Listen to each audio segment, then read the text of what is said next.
Assalamualaikum warahmatullahi wabarakatuh.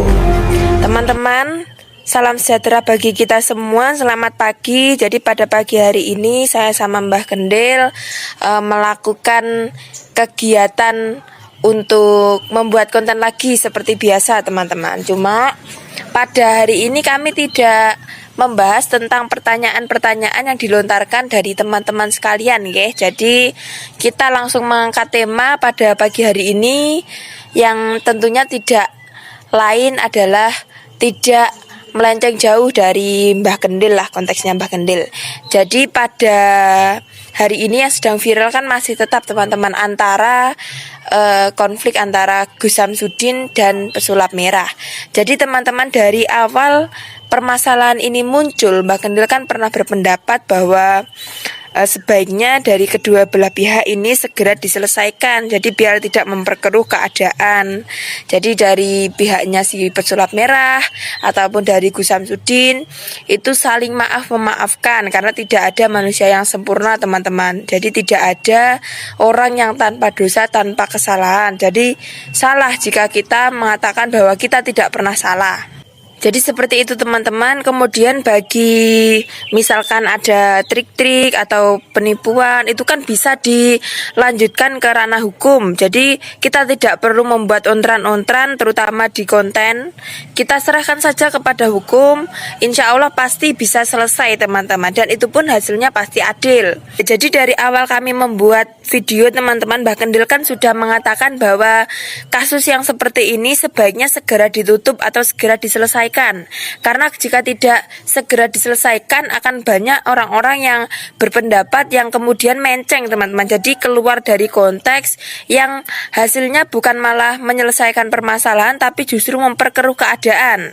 Jadi teman-teman, dari awal Mbah Kendil kan sudah menjelaskan seperti itu. Mbah Kendil sudah menjelaskan sejak awal jika permasalahan ini tidak segera ditutup akan banyak pihak-pihak yang kemudian memanfaatkan keadaan seperti ini untuk kepentingan pribadi. Kemudian ada pihak-pihak yang misalkan mendukung salah satu pihak, jadi mendukung si A, mendukung si B, yang akhirnya menimbulkan perpecahan dan permusuhan, teman-teman. Akhirnya melontarkan kata-kata yang kasar dan akhirnya membuat perpecahan di negara ini. Jadi Mbah Kendil, untuk permasalahan ini gimana Mbah Kendil, tanggapan Mbah Kendil? Assalamualaikum warahmatullahi wabarakatuh. Selamat pagi kami ucapkan. Selamat sejahtera saya sampaikan. Semoga kita tetap diberi perlindungan dari Tuhan Yang Maha Esa. Semoga kita diberi perlindungan Allah Subhanahu wa Ta'ala.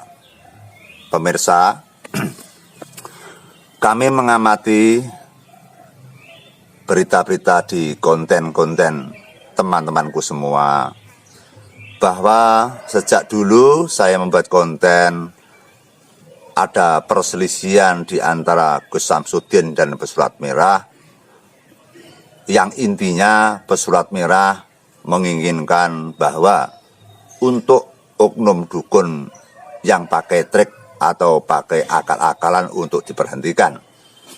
Dengan tindakan pesulap merah, maka kami sangat sepaham. Kami sangat senang, kami sangat setuju. Karena apa? Karena kami pun juga merupakan terah atau keturunan dari para dukun.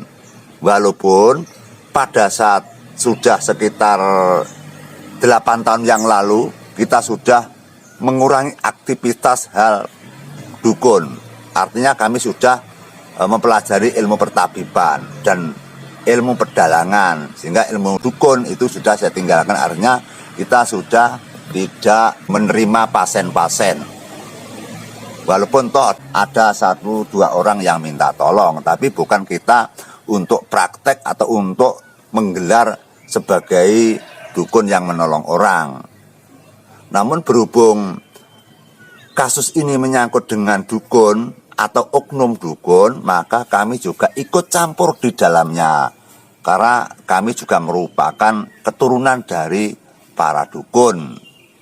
Sebenarnya keluarga kami tidak ada yang mengatakan dukun. Jadi keluarga kami menyebut sesepuh dan bini sepuh. Akhirnya sosok orang yang memejangkan atau nggulang kawruh tentang kasepuan. Apakah kasepuan adalah ilmu yang mempelajari tentang besok apabila kita dipanggil Allah, dipanggil Tuhan, kita akan membawa dengan amal perbaikan atau amal perbuatan yang baik di alam dunia ini agar nanti di alam akhir bisa hidup yang nyaman, tentram, nikmat dan bahagia. Itu adalah piwulangan dari para nenek luhur saya gitu loh. Kalau bisa dikatakan pelajaran tentang sangkan paraning dumadi gitu.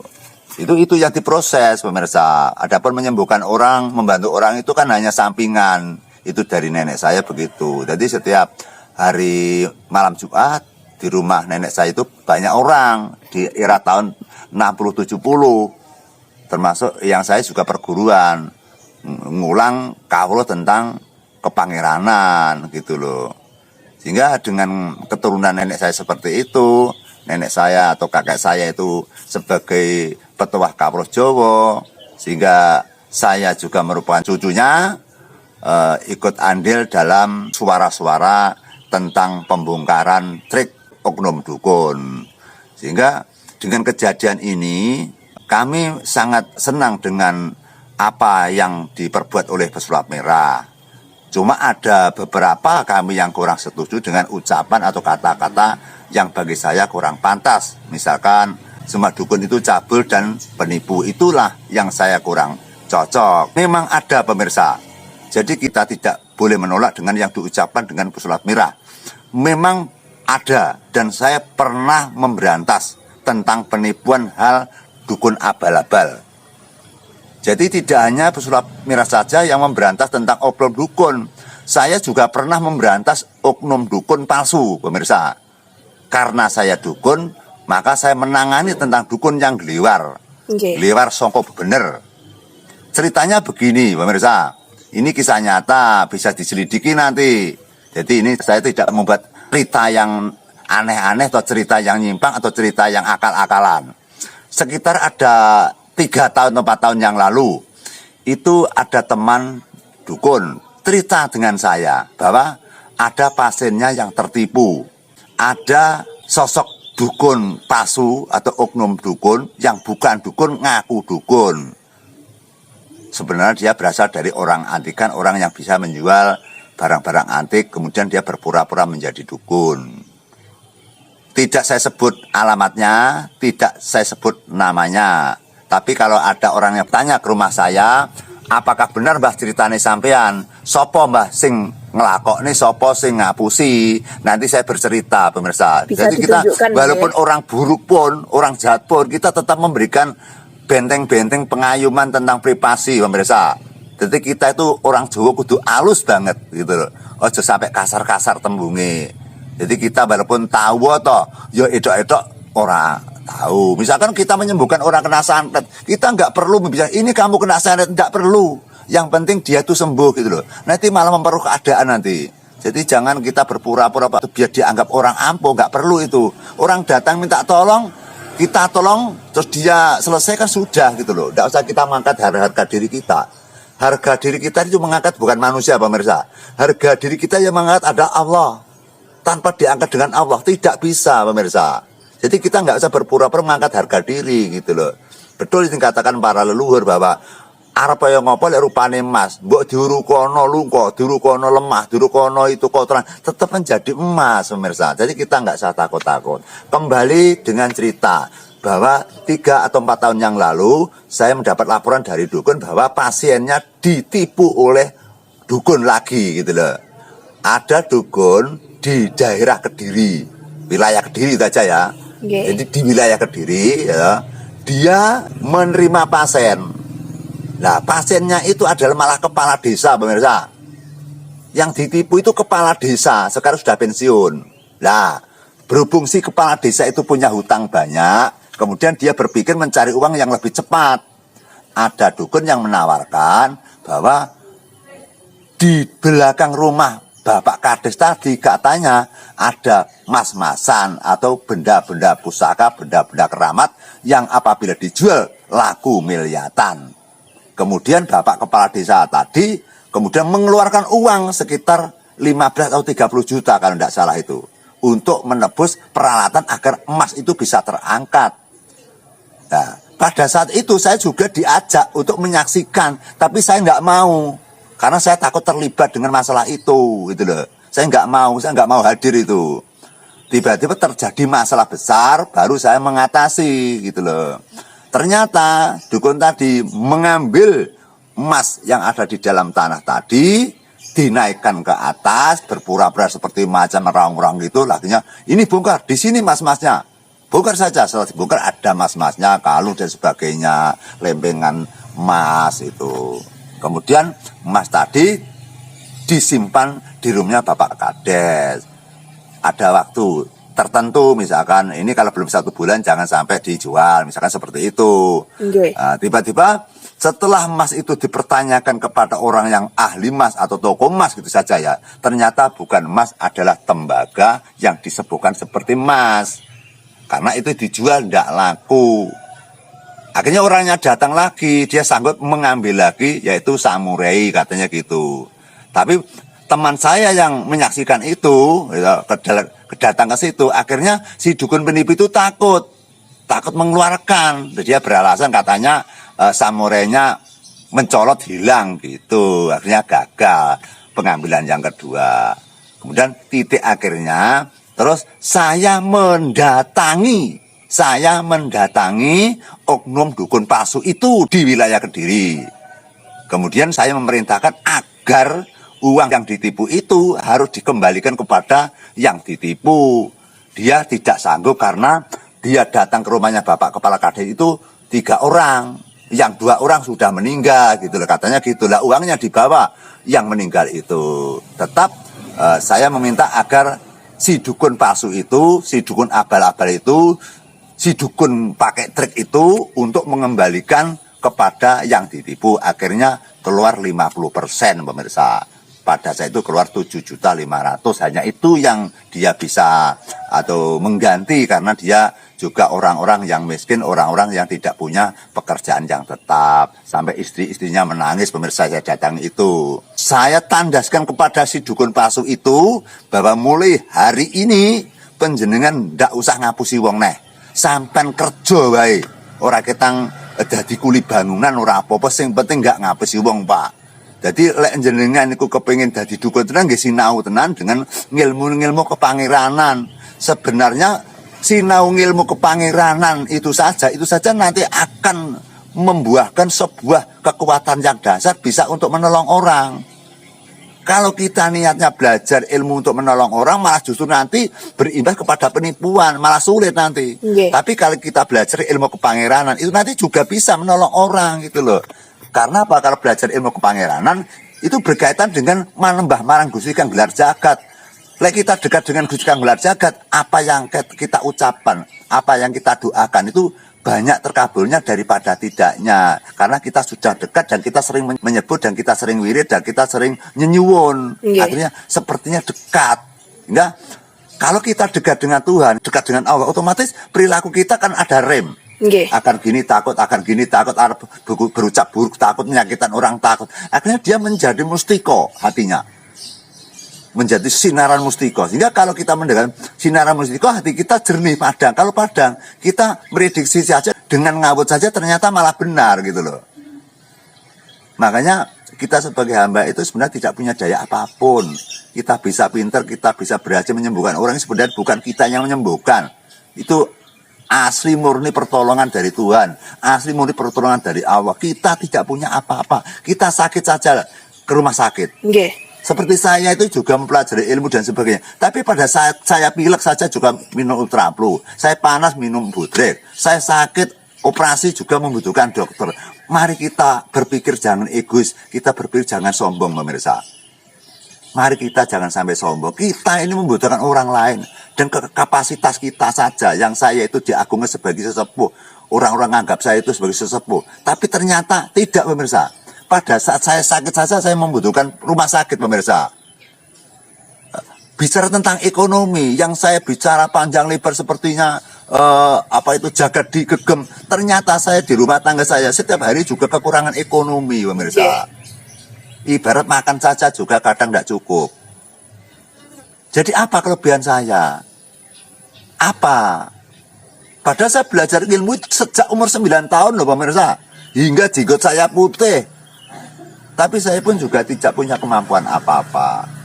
Sehingga kita menyangkut dengan permasalahan pesulap merah dengan Gus Samsudin belum selesai terjadi. Ada perkataan-perkataan yang menyakitkan, perkataan-perkataan sangat geliwar. Kok berani mengatakan bahwa orang yang tidak percaya dukun itu harus dipertanyakan dengan syahadatnya itu loh. Apa kaitannya dukun dengan syahadat? Kan tidak ada tuh. Namanya dukun itu adalah orang yang mempelajari tentang ilmu kepangeranan. Gitu. Nggih. Dukun adalah orang yang cinta kepada Tuhan. Dukun adalah cinta yang percaya dengan kedudukan adalah atau tempat dunungi Gusti. Kok diselewarin yang syahadat? Jadi kalau dukun kemudian larinya ke syahadat, nanti kan sudah menyimpang toh. Wong syarat memasuk Islam adalah syahadat, kok dicampur dengan dukun. Itu saja kan bicara-bicara yang sudah ngeliwar, bicara yang memalukan. Saya sebagai keturunan dukun, saya dengar saja sudah malu pemirsa. Kenapa? Kok berani-beraninya bilang bahwa orang yang tidak percaya dukun itu syahadatnya perlu dipertanyakan. Hati-hati, syahadat itu nggak boleh untuk ucapan sembarangan pemirsa. Syahadat adalah kekuatan atau merupakan kalimah-kalimah yang benar-benar disakralkan dari nenek moyang dulu hingga sekarang. Jadi kita tidak boleh bermain-main dengan syahadat gitu. Kalau kita tidak mampu bicara agama, kita nggak usah bicara agama. Mampu kita berbahasa Jawa, ya kita bahasa Jawa saja gitu loh. Mohon untuk saudara-saudaraku yang ada di bumi Nusantara ini, mohon hati-hati dalam bicara, hati-hati menilai orang, hati-hati menyimpulkan orang. Jangan sampai cepat-cepat marah, jangan cepat-cepat emosi. Mari kita saling hormat menghormati di antara semua teman, di antara semua bangsa, semua agama, agar hidup ini nyaman, nikmat, dan tentram. Mohon di luar pihak kasus Samsudin dan pesulap merah, mohon jangan sampai terlalu masuk ke dalam. Itu biar diatasi orang-orang tertentu atau pemerintah atau hukum-hukum yang berkewajiban mengurusi tentang keberadaan hal tersebut. Gitu loh. Jadi kita bisa membantu menyelesaikan, tapi semestinya hati-hati dalam kita berbicara. Jangan sampai menyinggung tentang hal agama, karena resikonya sangat tinggi gitu loh. Jadi orang yang berbicara tentang agama, ya orang yang ahli di bidang agama, ahli di bidang Quran, ahli di bidang Islam. Kalau nanti kita tidak punya keahlian di situ, nanti akan sasar susut kairu pengendikane para kadang. Jadi nyun pangapunten para kadang, monggo sami-sami atos-atos anginipun ngendika. Nah, kita sebagai keturunan dukun, bisa dikatakan saya juga dukun. Dan saya tidak malu menyandang nama dukun. Yang penting kan perbuatan, toh. Nama itu nggak masalah. Yang penting perbuatan kita itu loh, di masyarakat atau di kawasan luas itu loh. Yang penting perbuatan, tindakan. Biar orang mengatakan saya dukun nggak masalah. Bagi saya adalah Tuhan saja, Allah saja yang menilai saya gitu loh. Mari kita hati-hati bicara dan kita harus mengerti apa maksud si pesulap merah itu loh. Apa maksudnya? Dia bermaksud untuk memberantas kejahatan, terutama para oknum dukun palsu yang pakai trik, yang semestinya orang berobat itu orang susah, malah dihapusi caranya gawe trik-trik sulap. Kan kasihan kepada pasiennya, dia datang jauh-jauh, dia kesakitan, di situ juga malah dikasih trik-trik yang tidak ada artinya, justru malah membuat si penderita sakit. Kemudian dia mengeluarkan uang, terus kita yang menerima uang, terus kita bersenang-senang, merasa kita pintar, merasa kita sudah dapat uang. Jangan saudaraku, kasihan dengan hamba-hamba Allah, kasihan dengan saudara-saudara kita yang susah. Jadi saya memohon kepada seluruh warga atau saudaraku yang diperkirakan sinebut asmanipun dukun, monggo sami-sami nopo ngresiki sarira, ngresiki batin, kita menawi dipun elek-elek tiyang sanes mboten usah kita bela. Lek awake dhewe iki mbelani nama dukun, lek awake dhewe tetep gandoli jenenge dukun sing diitek-itek wong. Niku mau ketok lek dukun niku napa nggih ajrih dibuka rahasianipun, ajrih dibuka watinipun, ajrih dibuka eleke. Tapi lek awake dhewe tenang, awake dhewe misalkan itu sebagai dukun, kemudian dia ada orang mengoreksi kita, biarkan saja. Agar kita nanti apabila kita salah, malah kita bisa merubah. Apabila kita berdosa, kita malah bisa bertakwa. Pemirsa, maka sejak dulu saya sudah terasa bahwa permasalahan pesulap merah dengan Mas Samsudin itu nanti akan berimbas ke jagat lain, maksudnya ke organisasi lain, ke elemen lain atau individu lain. Akhirnya dari tidak hanya sebagai dukun, sebagai Pak Wangujam, seperti ini akan ambyuk di dalam permasalahan ini gitu loh. Dan nanti akhirnya dari Pak Samsudin dengan pesulap merah itu misalkan bergesekan, mas justru yang lain tuh niatnya membantu tapi saling bergesekan juga bertengkar antara yang membantu dan membantu gitu nanti. Okay. Yang membantu dengan yang membantu kadang-kadang salah ucapan, yang ngomembet, belu entek yang Nahdlatul Ulama, belu entek yang agama Islam, belu entek yang Sahadat. Itu kan ndak karuan ruwi cuk biduh ndak karuan itu nanti. Makanya saya memohon kepada para sesepuh, para ulama, para pejabat, punggawanipun negari menika, monggo bapak-bapak pejabat, bapak-bapak polisi hakim, bapak ulama, bapak kiai, monggo bab menika dipun tangani kanthi wicaksana, dipun tangani krana sing bener, monggo enggak ditutup mak kerekep ngoten, lek pun tertutup mak kerekep ngoten, lajeng monggo kita galang satu kesatuan kerukunan di Indonesia Raya ini. Di samping itu, kita harus berhati-hati setelah ada kejadian itu. Jadi jangan sampai ada unsur-unsur nipu, ada unsur-unsur akal-akalan. Kita belajar berjalan yang benar, berucap yang tawaduk, yang rendah diri, melepaskan atau menyingkirkan kesombongan. Kita menghormati kepada sesama manusia, sesama aliran. Dengan itu, pemirsa, maka saya memohon kepada saudara-saudaraku untuk menjernihkan dengan suasana ini. Jangan sampai memperkeruh dengan banyak pertengkaran yang dihiasi dengan tuntutan-tuntutan di pengadilan. Semakin banyak tuntutan, maka masyarakat semakin ricuh. Apalagi ini akan ada gerakan, yaitu mahasiswa akan menuntut salah satu orang tentang perdukunan, tentang sahadat. Itu nanti kan tidak karu-karuan. Kita dilihat dari mancanegara. Indonesia itu kalau dilihat dari Amerika, Australia, Vietnam dan sebagainya kan memalukan tuh. Kok gegere ora geger wong golek kawruh, gegere ora golek prestasi ini amrih negara maju, kok malah geger ngurusi nang perdukunan. Itu kan lucu tuh. Nggih. Padahal Indonesia itu negara yang cerdas, negara yang berpendidikan. Kenapa gegere kok ora geger nyiptakne mobil, nyiptakne kapal, apa nyiptakne elektronik sing andal biar dijual ke luar negeri bisa laku. Kok malah sing diperkorokan sing menjadi masalah kok masalah umum, masalah perdukunan. Mari kita sadari pemirsa. Masalah ini mohon dengan sangat hormat orang-orang yang pantas untuk menyelesaikan. Saya mohon ini segera ditutup dengan rapi. Yang jelas kita berada di Indonesia, kita berasal di pemerintah Indonesia. Otomatis masalah ini yang menyelesaikan adalah para punggawa atau pejabat di negara kita, bapak-bapak aparat, bapak-bapak lembaga yang ada di atas. Mohon semestinya Bapak Presiden kan tahu toh, Mbak ini Mbak. Iya tahu. Sehingga Pak Presiden kan nyekel HP toh, gak keluarga nih. Masa ada kasus ini cuma diam aja. Bu yao, bapak pejabat, niki diwelasi rakyat kados ngeten monggo toh.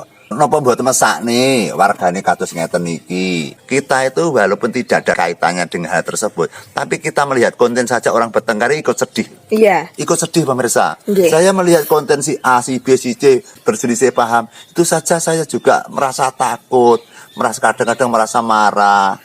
Kenapa kok bisa bicara seperti itu gitu loh.